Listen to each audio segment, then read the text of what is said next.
మనోళ్ళు మనోళ్ళు మనోళ్ళు మనోళ్ళు అనుకుంటున్నావా? మనోళ్ళు ఇక్కడ ఎవ్వరు లేరు.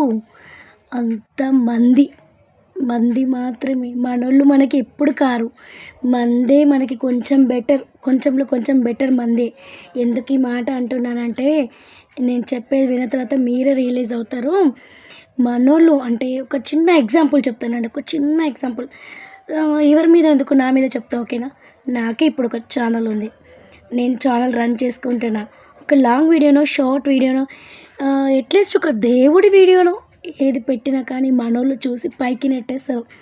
అదే మంది ఒక లైక్ ఇచ్చిర్రు, ఇలా కాదు ఇంకా ఇలా చెయ్యి, ఇలా చేస్తే బాగుంటుంది, అలా చేస్తే బాగుంటుంది, నీ దగ్గర టాలెంట్ ఉంది, ఇంకా చెయ్యు, అలాగే ముందుకు వెళ్ళు అని చెప్పిన వాళ్ళు చాలామంది ఉన్నారు. అదే మనోళ్ళ నుంచి, మా దగ్గర నుంచి నాకు ఇంతవరకు ఒక్క కామెంట్ కూడా రాలేదు. నాకు నా ఓన్ ఒపీనియన్ చెప్తున్నా, ఇంకా బయటదేమో కానీ. సో అలాంటి వాళ్ళ కోసం నువ్వేంటి అనుకునేది? వాళ్ళు అదనుకుంటారు, వీళ్ళు అదనుకుంటారు. అనుకునే వాళ్ళు అనుకునే ఉంటారు, వాళ్ళు అక్కడే ఉంటారు, అనుకుంటూ అక్కడే ఉంటారు. కానీ నువ్వు మాత్రం ముందుకు పోతూనే ఉండు.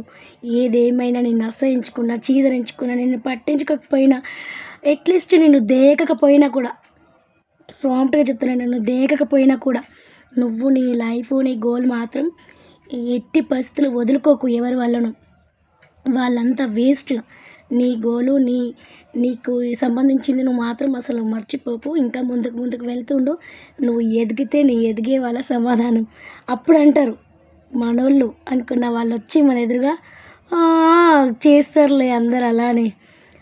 ఎంతమందో, కొంతమంది సక్సెస్ అవుతారు, కొంతమంది కారు. వేస్ట్. ఎందుకు ఇల్లు పట్టుకొని ఉండక లైవ్లు అంటూ, ఛానళ్ళు అంటూ, అదంటూ ఇదంటూ ఇబ్బంది పడతావు అన్న వాళ్ళ కోసమే చెప్తున్నా. 2 కళ్ళు 4 కళ్ళు చేసుకొని, 2 చెవులు 10 చెవులు చేసుకొని వినండి. విని విని విని విని ఈ యొక్క వీడియోని 10 సార్లు వినండి. అట్లీస్ట్ కొంచెమైనా మీ బుద్ధి మారుతుందేమో. మీరు ఎన్ని అనుకున్నా నేను చేసేది చేస్తా ఖచ్చితంగా. నా గోల్ ఏంటో నాకు తెలుసు, నేను ఎలా కష్టపడాలో నాకు తెలుసు, ఎవరిని ఎక్కడ ఉంచాలో తెలుసు, ఎవరిని ఎక్కడ పెట్టాలో తెలుసు. అండ్ మీరు కూడా చెడుకి కొంచెం దూరంగా ఉండండి. ఇలా రెచ్చగొట్టే వాళ్ళకి కొంచెం దూరంగా ఉండండి. మీ పని మీరు చేసుకుంటూ పోండి. సింపుల్గా వాళ్ళని పట్టించుకోవద్దు. అలాంటప్పుడు మీ గోల్ ఖచ్చితంగా మీరు రీచ్ అవుతారు. మనోళ్ళు ఇక్కడ ఎవ్వరు లేరు, మందే కొంచెం బెటర్. ఇప్పుడు అనిపిస్తుంది కదా నేను చెప్పిన దానికి. అందుకోసమే మందే బెటర్. మనోళ్ళకి ఏది చెప్పొద్దు, మనోళ్ళతో ఏమి ఎక్కువ క్లోజ్గా ఉండొద్దు. ఎవరిని ఎక్కడ ఉంచాలో అక్కడ ఉంచాలి. మందే కొంచెం బెటర్. వాళ్ళ నుంచి మనకు సపోర్టింగ్ దొరుకుతుంది. అందుకే ఎవరిని ఉద్దేశించి కాదు, కొంతమంది కోసమే చెప్పినా అందరూ అలా లేరు, అర్థం చేసుకుంటారని అనుకుంటున్నా. మీ వరంగల్ అమ్ము.